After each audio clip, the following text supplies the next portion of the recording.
The presiding bishop of the Church of Jesus Christ of Latter-day Saints, under the direction of the First Presidency and with the help of his counselors, administers the temporal affairs of the church.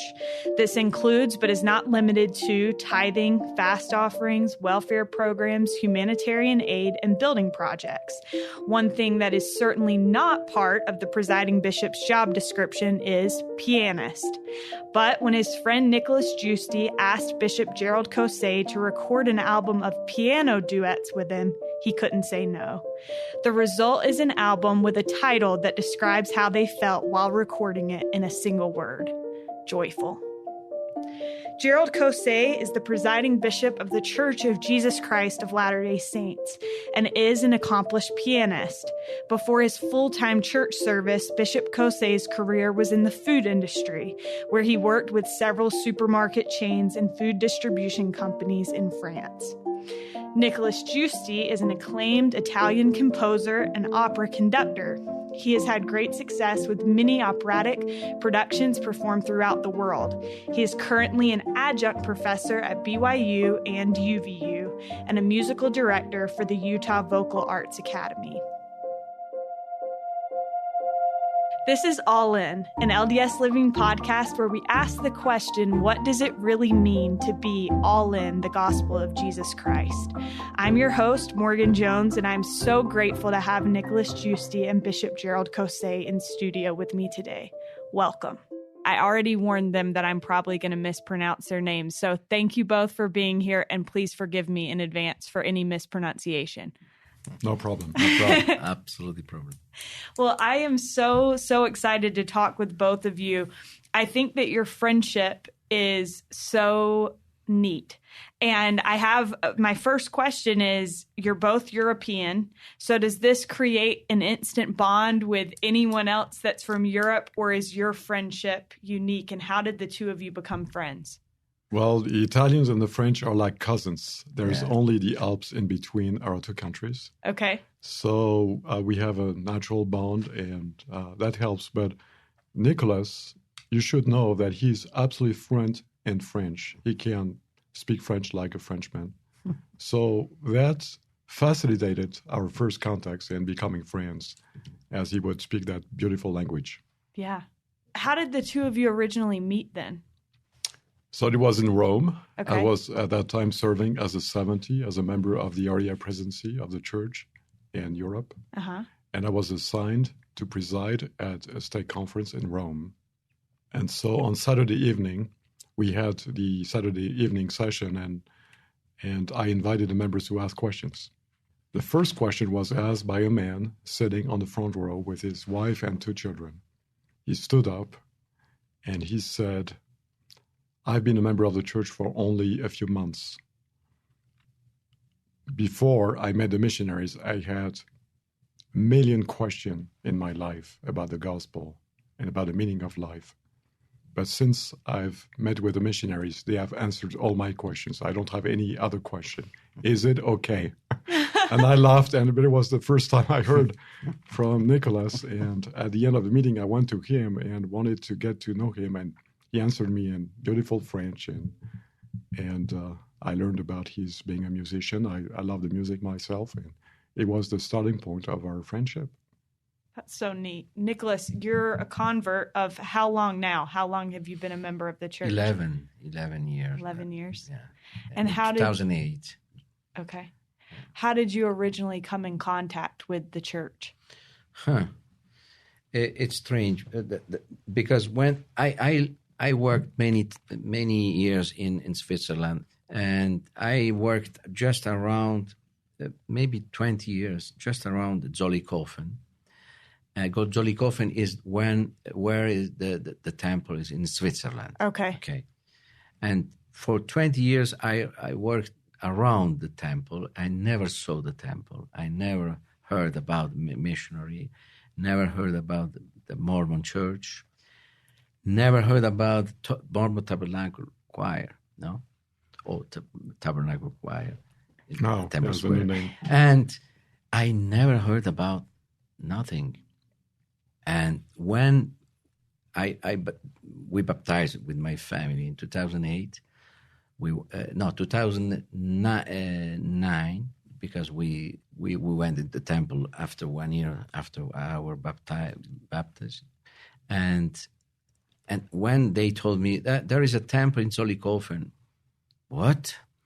I worked just around and was no people, no person told me about the temple, about the church, no one time in my life. And I discovered the church occasionally. After my wife met with one friend, and he started to talk about the family, the children, and then the church, and we received the missionary, and 2 months we baptized. But before that time, I never heard about the church. Wow. No one thinks. So what you're telling me is we're falling down on our job. Yeah. Yeah, because I worked in Bern. Bern is just 15 miles from the temple. I lived many years in Jägenstorf, 2 miles close at Zollikofen. Never heard about the church. Wow. Never. No one thinks. And Bishop Caussé, your family, your parents are converts to the church. How did they come in contact with the gospel? 2 missionaries Okay. who knocked on their door, and I don't think they were ready.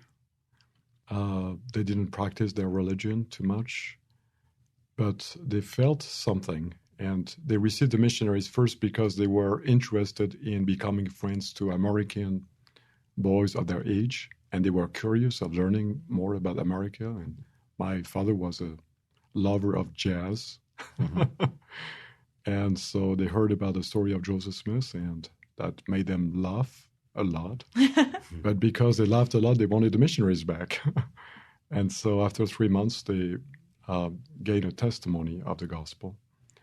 And they were baptized in a collapsible swimming pool in the missionaries' apartment, because there was not one meeting house in the whole country of France in 1963. When they were baptized, it was just a few months after I was born. So I like to say that I may have had my birth, may I have had an influence of my parents becoming interested in the gospel. Yeah. And how have each of you seen the gospel bless your families? It's difficult to imagine. Sometime I think, what would my family be if missionaries had never knocked on the door of my parents?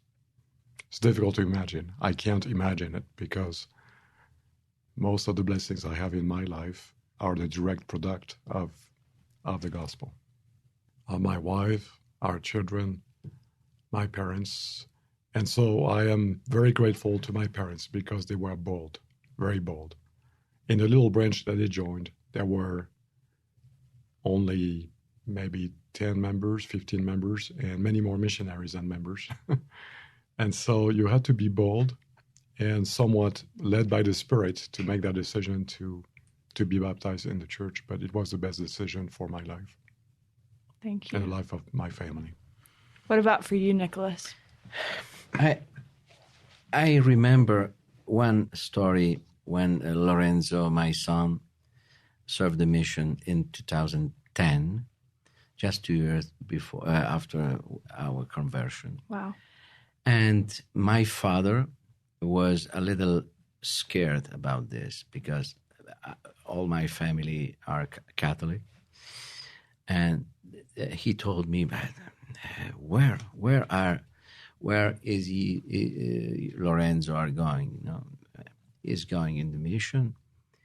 I explained him what is the mission, and after 3 or 4 months, one day he called me, and he said me, you know, Nicholas, I have to tell you one history.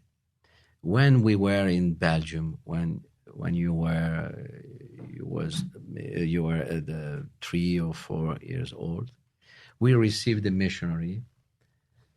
I never heard this history before this. And he started to cry, my father, when he told me this history.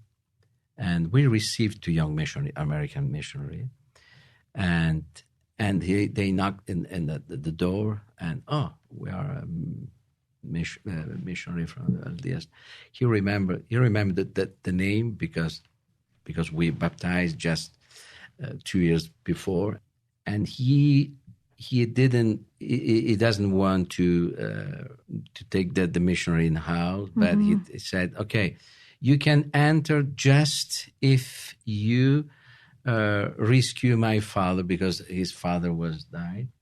And the missionary said in that time, we cannot do this kind. He was just a little rude with the missionary. He closed the door. And in that moment when he called me, he was crying because now he realized the people could do the same thing that Lorenzo in mission, when Lorenzo was in England. And he cried all the time because he was regret this kind of behavior, Yeah. And after maybe this was maybe 8 years ago, and when we came in Utah, after we moved in Utah from Italy 4 years ago, maybe around. We went in the first time in Orem, and in one evening we were in the one ward, and we received one brother in this word. And when he came in my house, he started to speak around. He was around 70. He started to talk about his mission, his everything here. And he told me, my brother served a mission in Belgium a long time ago. Okay, wow, interesting. And when he served? Around 1963, 64. Wow, it's incredible. I was 3-4 years. Okay, short story. His brother was who knocked in the door, and I brought my father.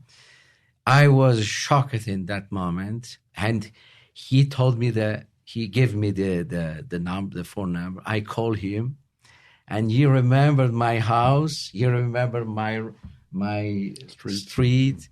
He remembered my father was too rude with him, but he understood why he was obsessed. He was scared about lost his father. Right. But incredible. This is the gospel. The gospel, I realized the gospel, we are just like one family, but spreading everywhere in the world. But in somewhere we are together all the time. It's incredible, no? From Belgium, Orem, incredible connection. It all connects. All connect. That's yes. amazing. This is the gospel. Yes. That's yes. so the neat. Big family. Absolutely. Well, I couldn't help but think, Bishop Caussé, when you said that when your family joined the church, that your branch was so small and that there were no ward buildings, meeting houses. And I couldn't help but think now, in both the countries where you are from, there are temples. So there's a temple in Paris now, and there's a temple in Rome. How do you both feel about that? It's marvelous.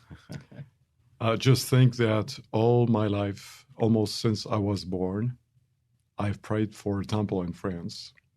If I think my children, when the temple was dedicated 2 years ago in Paris, our youngest daughter was 19.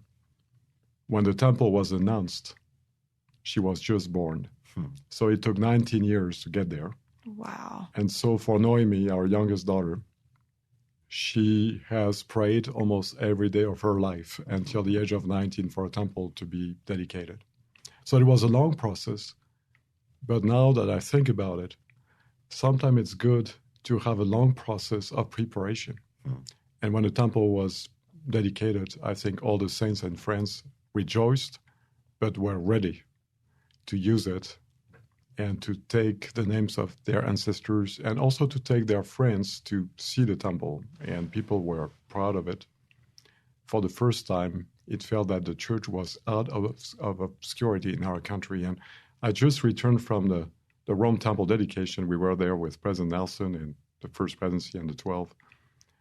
And I just thought of Nicolas every day. And what a blessing it is for his family to have a temple in his own country. Yeah. Yeah, the Rome Temple for me is like the lamp in this big city. This is the lamp, the light. And every day when I think about the temple, I remember one member who sang with me in the choir in the groundbreaking. His name is Magro Grassi. He's from the south Sicily. And one day he told me, I am going to the temple in Zollikofen in Switzerland, because this was just the temple, no? And from Agrigento, yeah, Syracuse, Agrigento. And how many hours you have to drive? 40, 42. 40.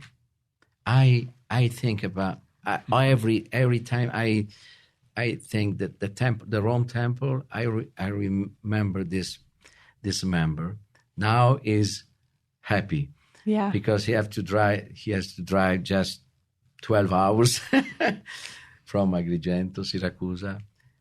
Yeah, he touched me a lot, this man, because 40 hours with the normal car, with the very humble man.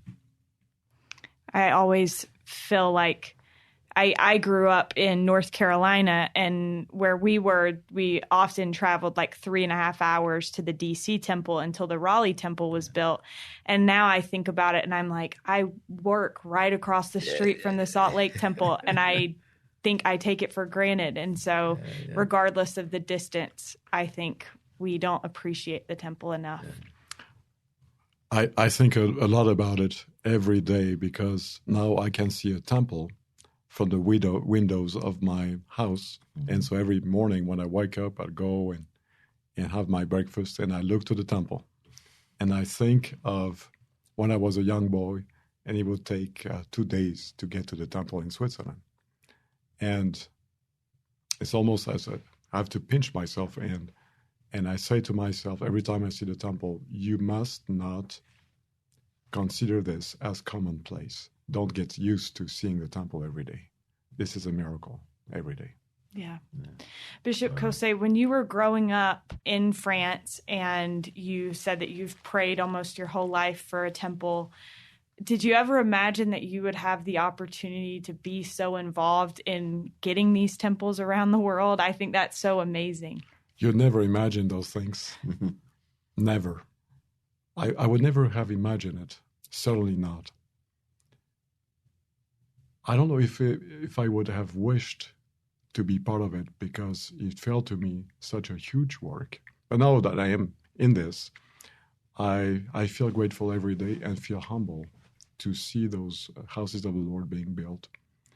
And every time that we go to a dedication, I meet with our project managers and I say, who did that? And they say, not me, not me, not me. And I will say, probably the Lord did. And it's good to be an instrument in the hand of the Lord, because we realize that we are only a very small part in this work. Absolutely. When did the two of you become interested in music? Nicolas, I'll let you start first. I don't remember when, because I was a child. I can just count you the short story when I start to become musician, maybe to study music. We were in Brussels, in the Belgium capital. We were in the dinner with my father, mom, friend. Yeah, the same age, my parents. I was a child, 3 years, 4. I remember this. And we finished the dinner, and as a child, when you are in the new house, you want to discover one place. No, okay. I opened one door, and I saw one instrument was a piano. I opened this piano. I start to play the melody. Maybe, I don't know, something like Frère Jacques. I played one little piece. My father was in the dinner room and with my mother. They came, you play piano? And I remember my answer, yes, it's easy for me. I did it. Oh, it's incredible. My father, okay, tomorrow I will go to the academy. I can. And from this moment, my father started to, it's incredible. You play easier without lesson, without. Okay, this piano was my first piano. They bought this piano. I played the first piano in my life. This piano became my first piano. And the piano was Guibert Paris, the first upright piano. Oh, Guibert, wow. yes. And I played this piano. They bought this piano. I started in that moment, 4 years old. Around. Wow. Well, I can tell you it doesn't usually go that way for people. I took a lot of piano lessons, a lot of money wasted. But, okay, I play one little melody, of course. But in my brain, I was the perfect pitch. Yeah. I discovered after you have perfect pitch, Bishop. Yeah. Yeah, my parents found out about my perfect pitch, and I don't know what it meant, but they said you have perfect pitch and you need to learn music. So that's how we started. Wow. I was 7 years old at that time and started with piano lessons at home and then went to the Conservatory of Music in the place I lived in and always loved it. Yeah. Until at some point I had to decide whether I wanted to focus on music or on something else like business. Mm-hmm. And I was not brave enough to do like him, or maybe I was not good enough or smart enough, but finally decided that I would rather go into a business school so I could earn enough money for my family, but always kept playing music and keeping as close as possible to other musicians, because often people ask me, is it really what you wanted to do, to be the presiding bishop or to, and I always say I never had that as a plan in my life, but for sure, if you had any calling proposed to me, the first number one I would like to have in the church would be to be the organist of the tabernacle choir. But for some reason, the Lord had some other plan for me. And anyway, I don't have the skills for that. Well, speaking of callings, Nicolas, you mentioned before, or I heard that you mentioned that your favorite calling that you've had was as primary pianist. Yeah. I was in Tyrosville in that time. Yeah. And why do you love that calling? Yeah, because I think, I don't know exactly, but I think the Christ voice is the children, the voice. And when I listen or when I hear the children sing or the children voice, I can imagine what the God voice.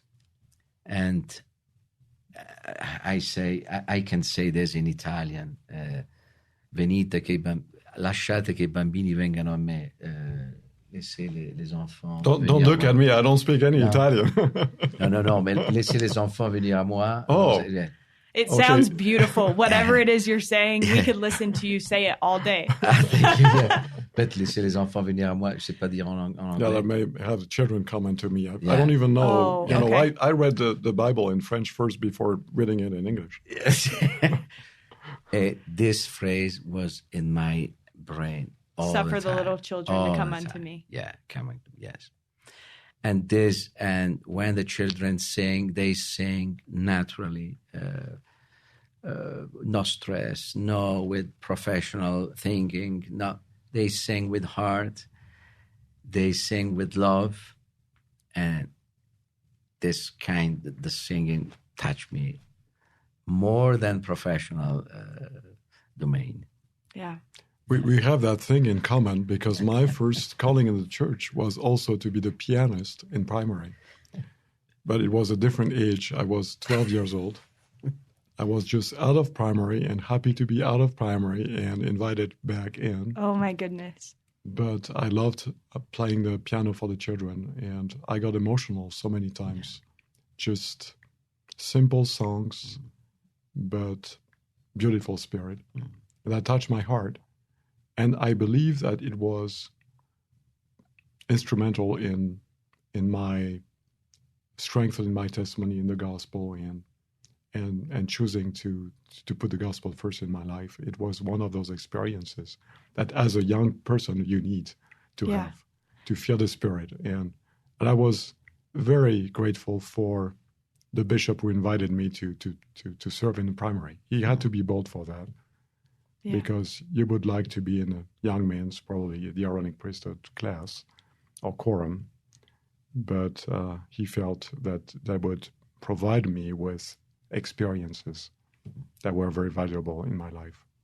Well, I have to tell you, because we now all three have this in common, I don't play the piano, but I was the primary chorister my senior year of high school. Oh, wow. And I was kind of going through a little bit of a hard time at that time, and I got that calling, and it was just like the biggest blessing for me.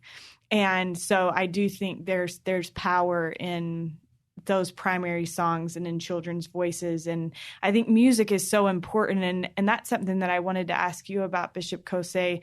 Obviously, the church places a large focus on music. It's a big part of what we do in the church. And the church puts monetary resources behind making sure that we have that in our sacrament meetings and extra activities and programs and things. Why do you believe that music is so important in worship? It's interesting to note that with the new Sunday schedule, we used to have sharing time in primary. It's now called singing time. So we reduce a lot of things, but we keep that singing. That is such a core way to learn about the gospel, to learn to sing from a young age.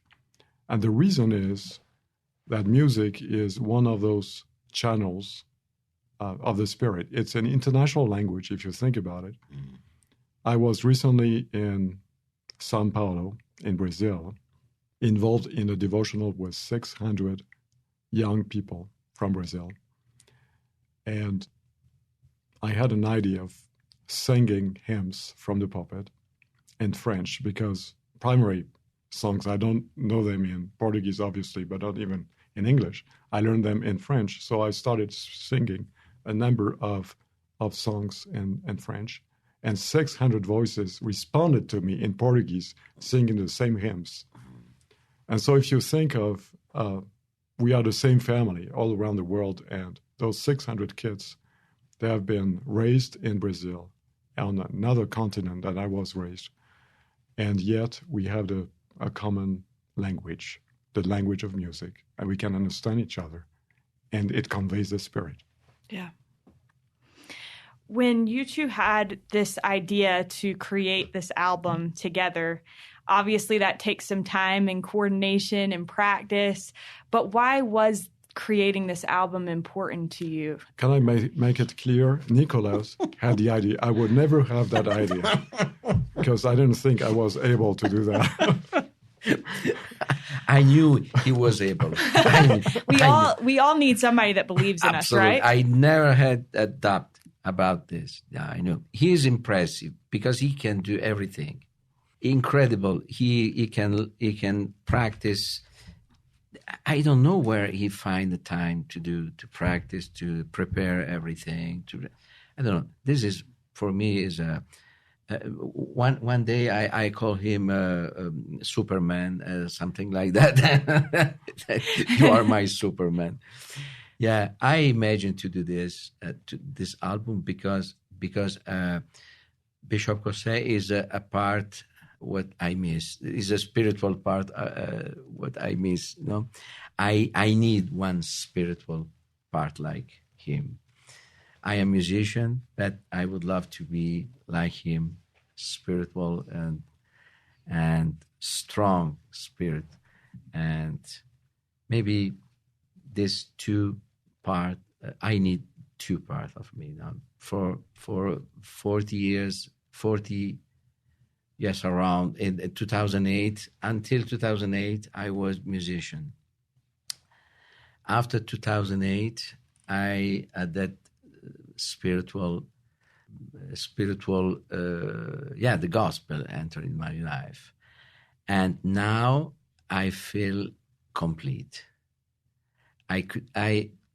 It's not possible for me to be just musician or just one. I have to be both, musician and spiritual being. Yeah.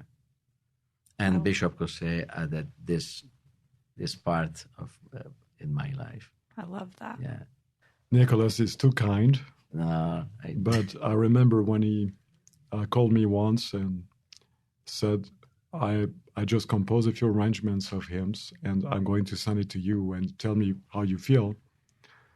So when I received them, I went on my piano and started playing, and I was amazed how beautiful it was. And I called him back and I said, it's beautiful. And he said, I'm glad you like it because we are going to record this together. I was stunned.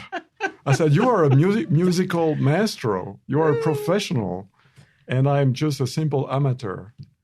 And how can I do this? And he said, I believe in you. And I still can tell the difference between us. But he covers all my shortcomings. And so hopefully in the album you don't feel it. But it's been a wonderful experience for me, very humbling experience to work with him.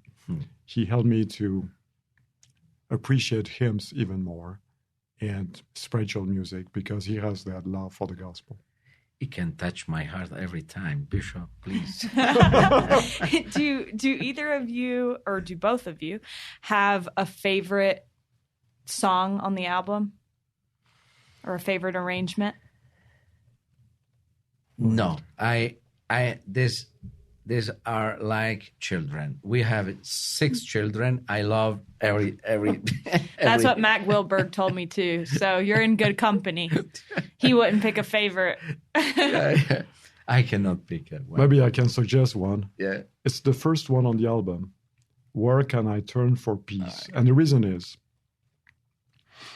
when he sent me the arrangement, I didn't feel it was a good one. Yeah, because I always listen to that music, that hymn, thinking of how sad it is and when you are facing adversity and you need the help of the Lord. And I call him back and say, it's too joyful. It's not appropriate for the theme and the topic. It's all about the atonement of Jesus Christ. And then I received a lesson on the phone, and he said, President Nelson would say, happiness is nothing to do with the circumstances of our life, but everything to do with the focus of our life. And said, no, the atonement is in a way a joyful event that we need to celebrate. And there's a lot of joy in the good news of the gospel, including in the atonement of Jesus Christ. And he was right, and I feel it's the most beautiful hymn on the album because it reminds me of that experience and what I learned with Nicolas. That's awesome. Thank you. Well, Bishop Caussé and Nicolas, I cannot tell you what a delight it has been to be with you today. You both have you mentioned Bishop Caussé's strong spirit that he has with him, Nicolas, but I would say that you have the same spirit with you. So thank you for sharing it with us. I just have one last question for you, and that is, what does it mean to you to be all in the gospel of Jesus Christ? To be in the gospel, to me, it's like to play one big orchestra, big choir, and realize exactly what is the composition from one big composer like Mozart, like Strauss, like Puccini, and to realize the complete meaning that you are accomplished. Without the gospel, you can do everything, but you will miss something in everywhere. I don't know where you miss something, but you are like one person yes, exactly what happened with my wife when we start to have the first meeting with the missionary. The question was, we miss something. We don't know what we miss without the gospel, but we miss something. And the question was, what we miss? And we answered together, the faith, of course, together. And the gospel is like the last things you need to complete what you are doing.